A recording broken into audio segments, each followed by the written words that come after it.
नमस्कार दोस्तों, Gupta ji RERA plot ढूंढ रहे थे। जब 3-4 लोगों को मिले, उन्हें पता चला रेरा प्लॉट 50 लाख का इन्वेस्टमेंट मांग रहा है। तभी धोलेरा का कोई कंपनी था, उनका नाम था टॉप डीलर्स। तो टॉप डीलर्स का कोई बंदा उनको मिला और वो जो डीलर था उसको रेरा का आर तक पता नहीं था। तो उन्होंने क्या बोले कि गुप्ता जी कहाँ आप रेरा के चक्कर में पड़ रहे हैं, 50 लाख खर्चा हो जाएगा।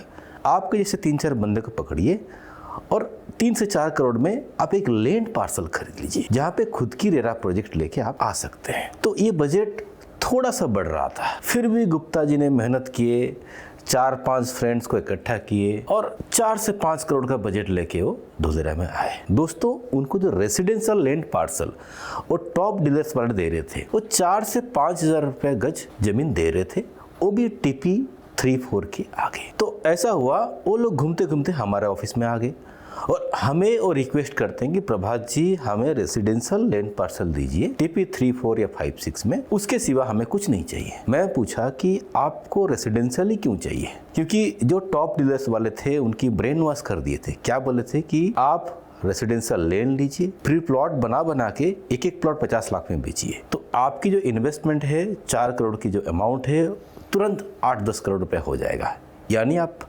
रातों रात करोड़पति बन जाओगे। तो दोस्तों, ये बात मुझे और कन्फ्यूजन किया। फिर मैं उनको पूछा कि आप क्यों ऐसे बोल रहे कि रेसिडेंशियल का डिमांड जल्दी आएगा और पहले आएगा।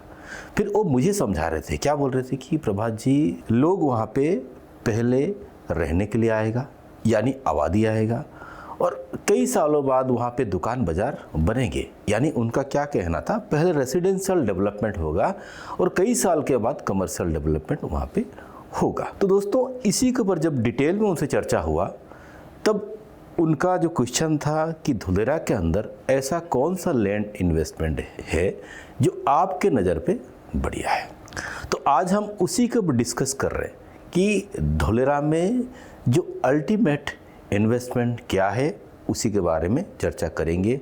और ये जो समरी उन्हीं डिस्कशन से निकला था। तो दोस्तों, उसी डिस्कशन में मैं उनको पूछा कि जो रेसिडेंशियल लैंड पार्सल है आपको कितनी सस्ती में मिल रही है as compare to commercial land. तो एनालिसिस के बाद पता चला कि 25 से 3 हज़ार रुपये महंगा है पर स्क्वायर यार्ड कमर्शियल लैंड। दोस्तों, इसी चर्चा के बीच हमने धोलेरा GDCR यानी जनरल डेवलपमेंट कंट्रोल रेगुलेशन को उठाया, और जब उसको हमने बारीकी से स्टडी किया गुप्ता जी और मैं, तभी हमें पता चला कि सिटी के अंदर जो ज़मीन है वो ज़मीन की जोनिंग प्री डिसाइडेड है, और उसमें भी कौन सी जोन में आप क्या एक्टिविटी कर सकते हैं और उस एक्टिविटी के अंदर कितना FSI या FAR आपको मिलेगा वो डिसाइडेड है।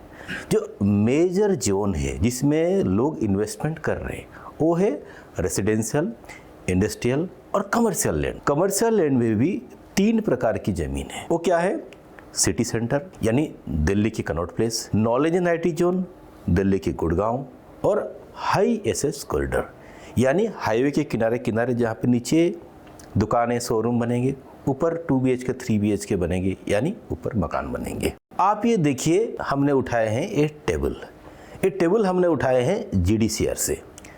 तो ये टेबल जब आप बारीकी से देखोगे, जो मेजर लैंड की ट्रांजैक्शन हो रही है धोलेरा स्मार्ट सिटी के अंदर, वो है residential, industrial, city centre, knowledge IT and high SS, यानी 5 प्रकार की ज़मीन में ज़्यादातर ट्रांजैक्शन धोलेरा के अंदर हो रही है। सबसे पहले बात करते हैं रेसिडेंशियल। यदि रेसिडेंशियल लैंड पार्सल आप लेते हैं, उसमें कंस्ट्रक्शन कितना मीटर हाइट तक आप जाओगे, यानी उसमें जो अलाउंस सरकार ने रखा है 10 मीटर से लेकर 18 मीटर हाइट का बिल्डिंग आप बना सकते हैं, यानी ग्राउंड +2 या मैक्सिमम ग्राउंड +5 तक आप जाएंगे। और जो FAR और FSI ये कितना मिलेगा? FAR खास करके दिल्ली में शब्द यूज करते हैं और मुंबई में इसको FSI कहते हैं। तो उसमें 1 या 2 का मैक्सिमम आप यूज कर पाओगे, वो भी डिपेंड करता है कितना मीटर रोड पे आप रेसिडेंशियल लैंड ले रहे हैं। और ये जो रेसिडेंशियल लैंड पार्सल है एंटायर सिटी में कितना परसेंटेज है, यानी यदि उसकी सप्लाई कम होगी तो डिमांड ज़्यादा होगी, यदि सप्लाई ज़्यादा होगी तो डिमांड कम होगी। तो पूरे शहर में रेसिडेंशियल लैंड पार्सल की सप्लाई है 11%, और ख़ास करके वहाँ पे रो हाउस, विला या लग्जरियस प्रीमियम बंगलो इसी रेसिडेंशियल जोन के अंदर आएंगे। फिर बात होती है इंडस्ट्रियल लैंड पार्सल की। इंडस्ट्रियल लैंड पार्सल के अंदर आप कितना मीटर तक आप बिल्डिंग बना सकते हो? आप 25 मीटर हाइट तक आप जा सकते हो, जिसमें 1.2 से लेके 1.8 का FAR या FSI मिलेगा। और पूरे शहर में 12% इंडस्ट्रियल लैंड है, जो एक मैक्सिमम साइज दिखता है जो लैंड में हम कंस्ट्रक्शन कर सकते हैं। दोस्तों, उसके बाद आता है कमर्शियल लैंड। कमर्शियल लैंड में सिटी सेंटर जोन, यानी सिटी सेंटर जोन के अंदर आप 16 मीटर से लेके 150 मीटर हाइट तक बिल्डिंग बना सकते हैं, यानी ऑलमोस्ट 45 to 50 स्टोरी का भी बिल्डिंग इसके अंदर बन जाएगा।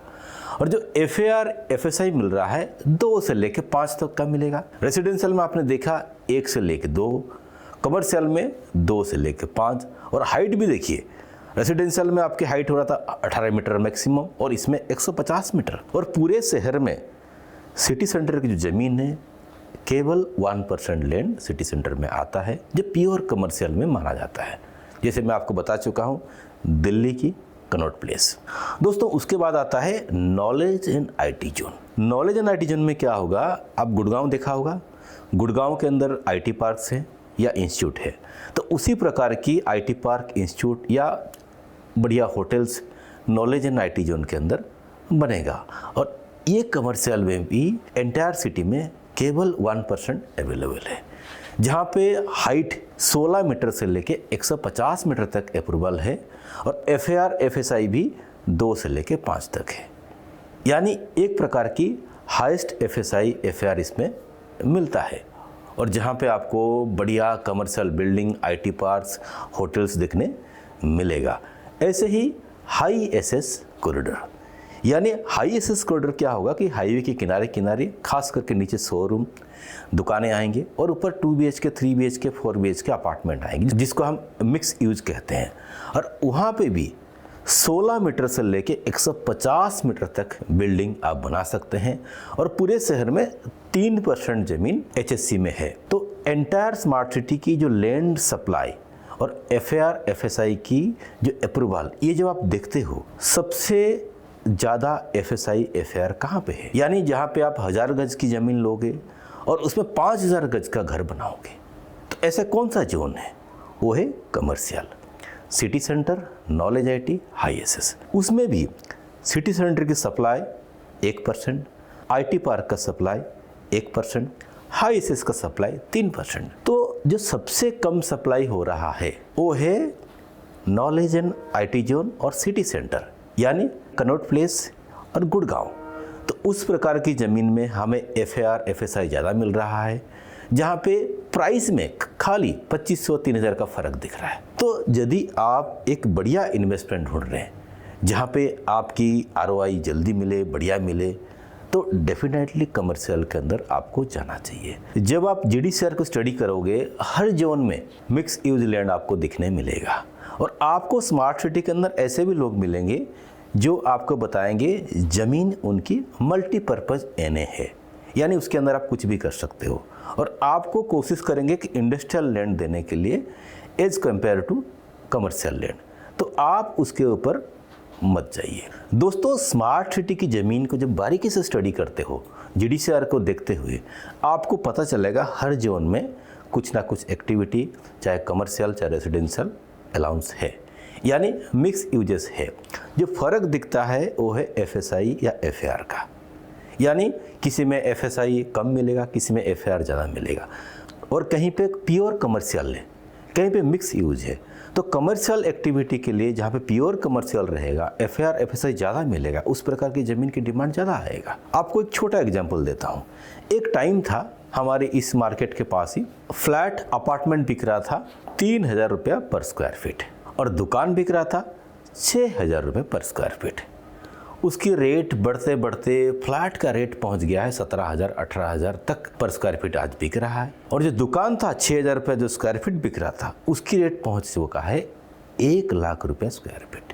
तो दोस्तों, यही स्टोरी धोलेरा में भी रिपीट होगा। आप किसी भी मार्केट में इसकी एग्जाम्पल देख पाओगे। आप स्टडी करिए, जो कमर्शियल लैंड पार्सल है, जहाँ पे हमें एक 5 स्टार होटल बनाने के लिए मौका मिलेगा, जहाँ पे एक कमर्शियल बिल्डिंग बनाने के लिए मौका मिलेगा, जहाँ पे कोई आईटी पार्क या हॉस्पिटल बनाने के लिए मौका मिलेगा, और ऐसा ज़मीन है जहाँ पे हम बंगलो या रो हाउस बनाएंगे। तो उसके डिफरेंस आपको हमेशा दिखेगा। और ये जो स्टोरी था गुप्ता जी का, ऐसा टीपी में और रेसिडेंशियल लैंड ले रहे थे जहाँ पे अगले 12 से 15 साल तक फाइनल टीपी में बनेगा नहीं, ना वहाँ पे सब डिवीजन ऑफ प्लॉट्स के लिए अलाउंस सरकार की तरफ से है। तो ये गलती आप मत करना, ना कि गुप्ता जी जैसे उस एरिया में प्लॉट लेना जहाँ पे कि आप प्लॉट काट के ऑफिशियली यानी एथिकल वे में रेरा प्लान पास के साथ बेच पाओ, क्योंकि बिना रेरा बिना प्लान पास पे आप बेचोगे तो आप बदनाम हो जाओगे। यानी आने वाले टाइम पे आप रजिस्ट्री नहीं कर पाओगे, लोग वहाँ से रीसेल नहीं कर पाएंगे, तब नाम किसका खराब होगा? आपका खराब होगा। तो आप ये सारे पॉइंट को देखते हुए आप अपना इन्वेस्टमेंट प्लान डिसाइड करिए। स्मार्ट सिटी में जब आप आओगे आपको 1000 तरह के लोग मिलेंगे, जो लोग चाहेंगे कि आपको कुछ बेच के बाज़ार से निकल जाएं।